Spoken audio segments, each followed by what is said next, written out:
Hello and welcome to Ray's World. I'm Sriraj, your host. We're recording from New Delhi on the evening of June the 3rd. To begin with, I'd like to wish all my Jewish friends and followers within India and abroad a very happy festival of Shavuot. Shavuot marks the very important event when the great prophet Moses received the Holy Torah from God Almighty. Now, speaking of June the 1st, which was the Sunday that just passed, all Middle East watchers and analysts were holding their breaths as speculations were swimming all across cyberspace regarding an imminent Israeli air assault and missile attack on key Iranian nuclear facilities.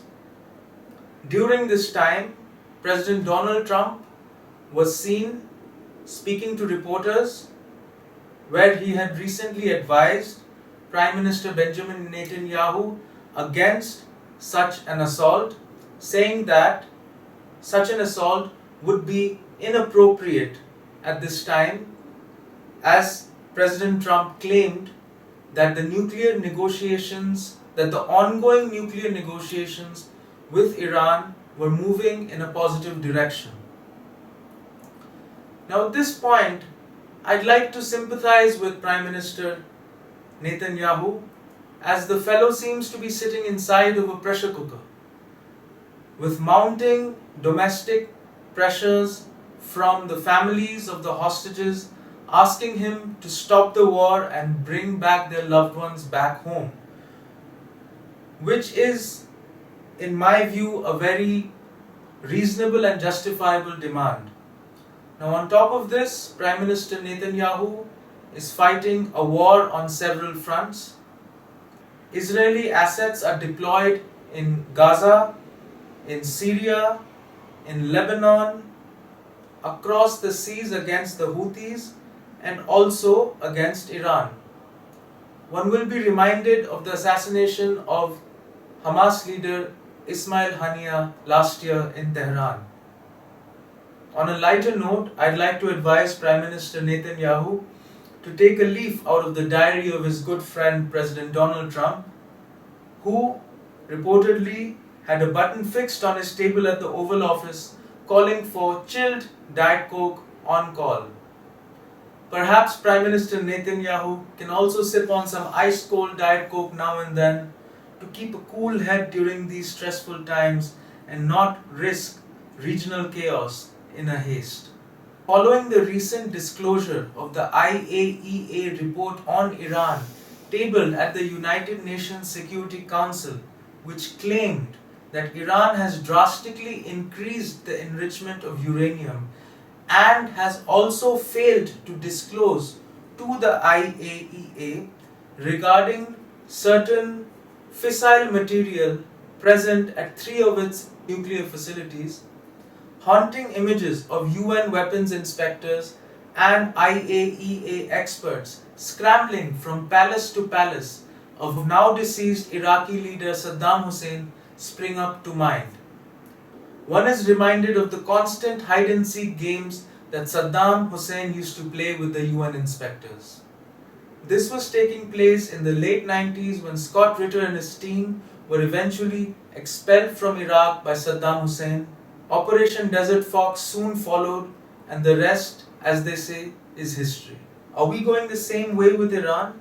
Let's discuss. Now, the point of contentions during the current nuclear negotiations between the United States and Iran is focused around the amount of uranium Iran is allowed to enrich. President Donald Trump, along with his champion deputies, Steve Witkoff and Marco Rubio, have reiterated during the past couple of days that they have zero tolerance for any Iranian uranium enrichment.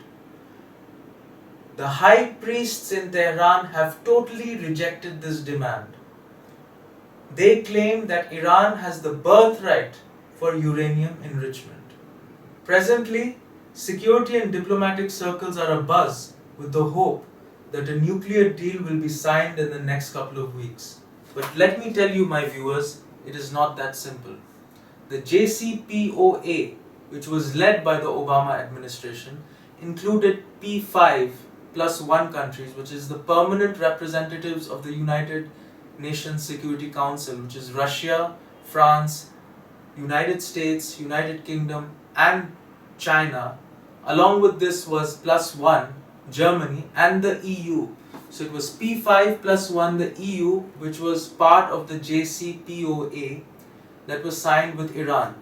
Now President Trump had, as you all know, walked out of that agreement in 2018. But now the JCPOA, from conceptualization to actual implementation, took more than 20 months.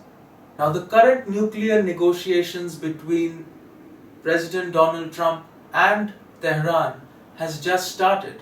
It will definitely take some time. Now let us look at the two sides objectively.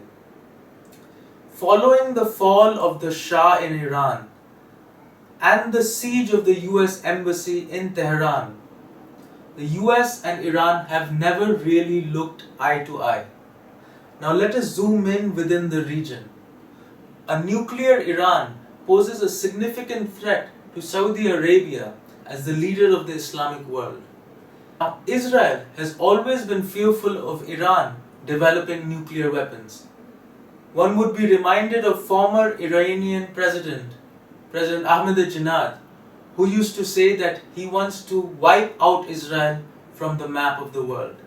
Now, besides this will actually lead to a nuclear arms race inside the Middle East. If Iran becomes a nuclear power, do you think Saudi Arabia and Turkey will hold back? This is going to be a very scary situation for the entire planet. Now let us look at the matter from the viewpoint of Tehran. With an economy in shambles and a rising domestic unrest, Iran desperately needs nuclear energy for electricity, agriculture, medicine, amongst other fields.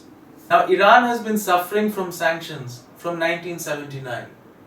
Threats of sanctions, supplementary sanctions, and various pressures from the region and beyond cannot force Iran to completely abandon its nuclear program. In conclusion, both sides need to make compromises. The United States should allow Iran to enrich uranium to a certain minimum level where it can be used for peaceful civilian purposes. A strict international inspection system should be put in place to monitor Iranian activities, and Iran must also come clean regarding its nuclear ambitions. Pertinent to mention here is that the European Union also supports this process. Now, since the two sides are continuing negotiations, it is expected that a suitable agreement will definitely be ironed out, but it will take a few more months. Thanking you all once again. See you in the next episode. Adios.